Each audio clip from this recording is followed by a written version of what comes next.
He was fired for saying a silent prayer on the 50, and now the Supreme Court will hear his plea. Where did he come from? What made him such a fighter? Bremerton, Washington is an hour-long ferry trip across the Puget Sound from Seattle. Everything here is built around the Navy shipyard, both the town and the lives of the people who work here. Those people are hard-working and friendly, but for many it's a hard life without a lot of options. This is the high school field where our client, Coach Joe Kennedy, took a knee on the 50-yard line for that silent prayer. The school district fired him for that. But there's so much more to Joe Kennedy than that 15 seconds. There were years of being a coach, just trying to bring the best out of his players. As a former Marine, if they got hurt, he'd just tell them to rub some dirt on it and keep going. I would take my whole football team on a run, at least once, and we did the bridges. And I took them on the long way around, which is it's about 5 miles. Slow down, we can get right up here to this ditch. So, being good citizens, there was a couple of shopping carts that were up here in this parking lot. And so we were going to return them here to the store. And we started running. And, I had to put one of my linemen in mine, and the other coach had one of the linemen in his, and we were racing across that. And I thought, I'm going to be able to go down that hill and just go out the other side.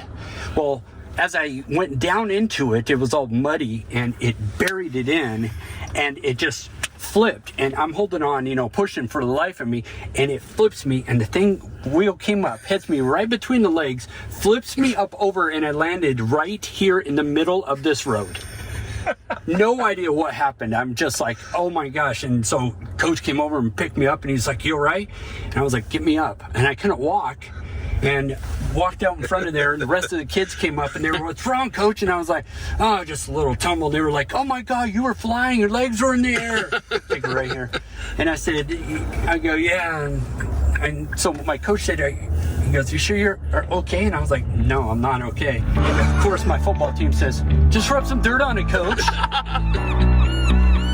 What was it like growing up in Bremerton for you? What do you remember from this place? Bremerton was a, kind of low budget town, I would say. A lot of hardworking folks. Nobody had a lot of money. Kind of a tough town. Anytime you're with a blue collar community, it's you got some rough times, and a lot of good people though. A lot of people hear the prayer thing, if you will, the football game and the kneeling at the 50-yard line and all that, and they may make the assumption that you're a preacher's kid. It's not exactly true, is it? No, quite the opposite. I was really one of those troubled youths. I was a bad kid. I'm one of the kids I wouldn't want my kids hanging out with, and really had nothing going for me, and it took a lot of paths. You found yourself living literally on the street when you were like 10, 11 years old. What was that like?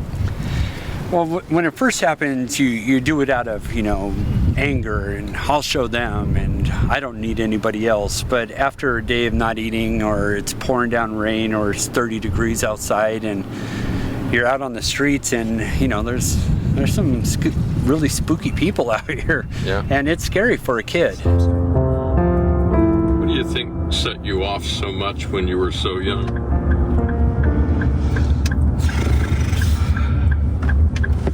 Another left. I don't know. I don't know where all that kind of anger comes from. I mean, it seemed like everything was fine. I mean, I was mischievous, but things didn't get bad until it was right after my parents told me that I was adopted, and me and my sister were adopted, and that all kind of made sense, and it just solidified that big wedge in our family, and we both came off the rails right at that point. And I don't know, 8, 9, or 10, somewhere in there when I was a kid, I needed a place to stay. I was homeless and no place to go, pouring down rain.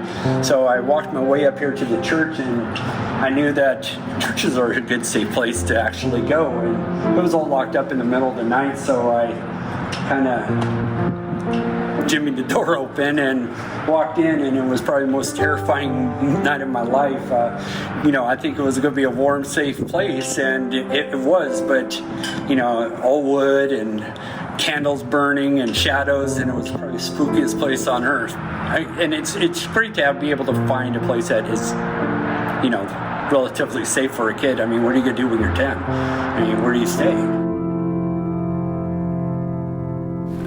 Part of your story is you grew up in Bremerton, had a troubled youth. It was rough. Right. You came back to Bremerton. Tell me why. What made you come back here? What did you hope to accomplish? At first, I just wanted to get back to my roots, and I kind of wanted to, prove to others, this is what I've become. This is what I've done with my life, and that's kind of boring. You really realize why I'm back here is because there's a need in this town. The kids at the high school, I need to give back to my community, and I'm not equipped to help out in church realm or any of these other kind of things, but leadership and development of young men from the military was right up my alley, and it was the absolute perfect calling that I could give back to my community and actually kind of like do penance. It's how do you atone for a lifetime of causing pain to others?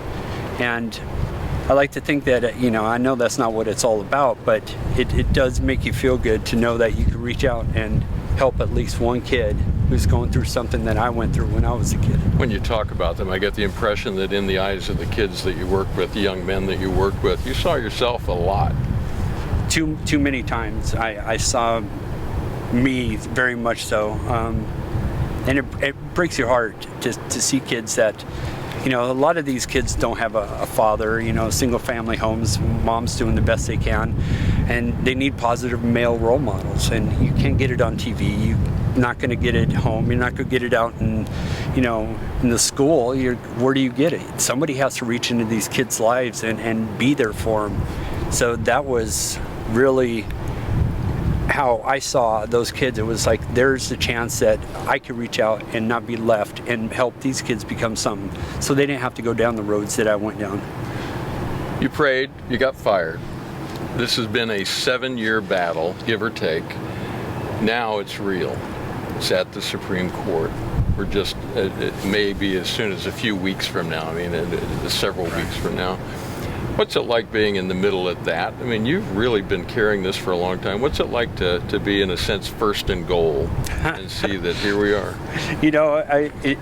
You can use a perfect analogy of that. It feels like double overtime, and you're against your, cross-team rival. I think about we've been through court. I don't know what, this is going to be our 6th time. Yeah. And, after you get beat 6 times by a team, it gets old really quick, and you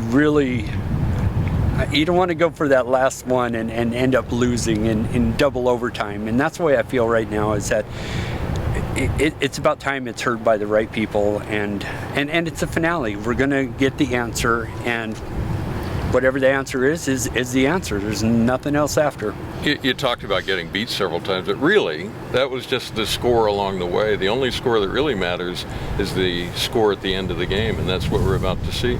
Right, and I always put it towards my marathon when I would run marathons, and it's easy to run 24 miles. It's that last 2 miles when you see the sight. There's the end, and it doesn't seem like it's getting any closer, but it's just right there, and all the pain and all the endurance that you have to go through for that. Like 2 days in football, you train and train and train, and you fight and fight and fight, and finally we're gonna be at that Super Bowl, and we're gonna see what happens at the end. First Liberty has been alongside Coach Joe Kennedy since that night that got him fired for saying a silent 15-second prayer on the 50-yard line. Jeremy Dice is one of our attorneys at First Liberty Institute. Hey, Jeremy. Hey, Stuart. Tell me what this case is really about.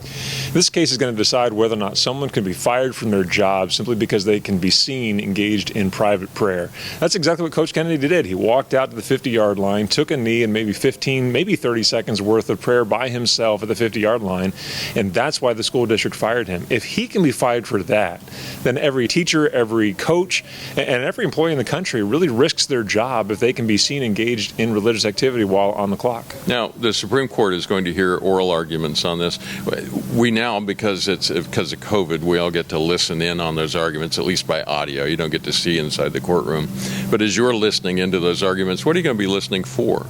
Well, I'm going to be wanting to hear what the questions are and how far they're going to want to take this case. For instance, Bremerton offered Joe a couple different of accommodations that really were not very accommodating at all. For instance, he could have gone into the school building is way over there across the field, up the hill to take that prayer up there. But I mean, that's a significant walk in which he's got to go inside and frankly send a wrong message. I'll talk about that in a second. Or he could have gone into the press box, which happens to be right above our heads. Right above us. But in order to do that, he'd have to walk outside, around the block, up the stairs, and into the press box, which doesn't make any sense either.